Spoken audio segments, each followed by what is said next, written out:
You're on with Bob's youngest child, Louise. It's your daughter? Oh, they work with me at the restaurant.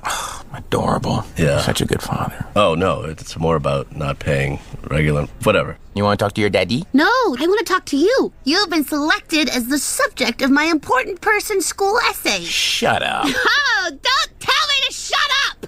Question 1. It's my daddy! God! How did you first get into bank robbing? Me and a buddy of mine, we just kind of fell into it. You know, I had a gun, I needed some money. All right, kiddo, we've had our fun now. Hand over the... Daddy!